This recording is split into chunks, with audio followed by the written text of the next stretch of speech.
So today we're here visiting one of our latest blooming orchids on the property, the Sphinx Ladies Tresses, formerly known as the Nodding Ladies Tresses. So my name is Matt Peter, I'm the land manager at the Orchid Sanctuary, and today we're at an old quarry pit that's now a pond with some beautiful wetland areas around it. And yeah, we're looking at the Sphinx Ladies Tress, which is one of the latest blooming orchid species on our property. And the reason we're at this specific location is because we just discovered a large population of these orchids. So we're pretty excited about that. So we're here today to map and then to talk about it. So this is a species that was pretty prevalent down at our beach area. And unfortunately, one of the impacts of high water, especially in Bailey's Harbor, is that a lot of sand deposition comes with it. So we've lost a lot of the species down at our beachfront area. So again, we're happy to find that these populations exist on other parts of the property, so that when it comes to possibly needing to restore our beachfront area, we have sources of seed collection and other plants.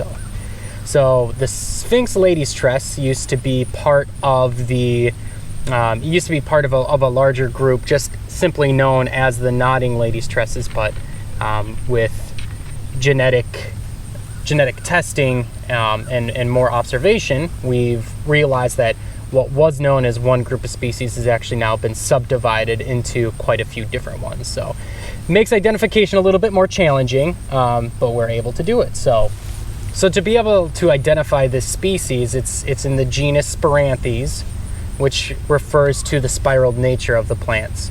And at the Orchid Sanctuary, we have 3 species of Spiranthes that we've found so far, which is the slender, the nodding, they're now the Sphinx, and then the hooded Ladies Tresses. So these ones, the Sphinx Ladies Tresses, bloom. I mean, you can see today they're close to peak bloom. So we'll see them anywhere from maybe early August, but probably about the second week of August. And we have seen some individuals bloom into late September, so they can bloom pretty late. Like I mentioned, it's a little challenging trying to identify some of the different species within the Spiranthes genus. And unfortunately, sometimes it takes a microscope to really be able to determine what it is. But what we do look for is how tight the spiral is, how many different spirals there are. On some of the Spiranthes species, they'll have just a single spiral around. That's pretty obvious. Some of them have a loosely grouped of 3 spirals, which is kind of what this one is.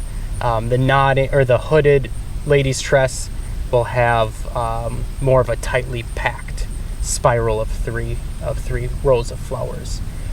You also have to look at what the bottom lip looks like. Some of them, like this one, are a little bit more fiddle shaped. They kind of flare out. They're a little fringy, a little bit more lacy and elegant. Some of them will just be more of a typical tongue, look more like a typical tongue, just be kind of flat and straight out. And then the other thing that we look for too are what's called these lateral sepals here, and how tightly they adhere to the rest of the flower, and then their position, the position of those laterals when it's in full bloom. What we're also looking for when we come out here are the pollinators for these Spiranthes, and many of the Spiranthes species their main pollinators are bumblebees, or the bombus genus. And when we came out here, we saw a really nice bumblebee that was out here pollinating, but unfortunately flew away. So this species of Spiranthes is one of 26 native species of orchids that we have on the property. And again, any time of the year that you show up at the ridges during the flowering period, so in the warmer months of the year, you'll find a species of orchid. So that's one of the really unique and interesting things about the property. So this is one of the latest flowering ones, and this is what you can enjoy if you show up within the next couple of weeks at the Orchid Sanctuary.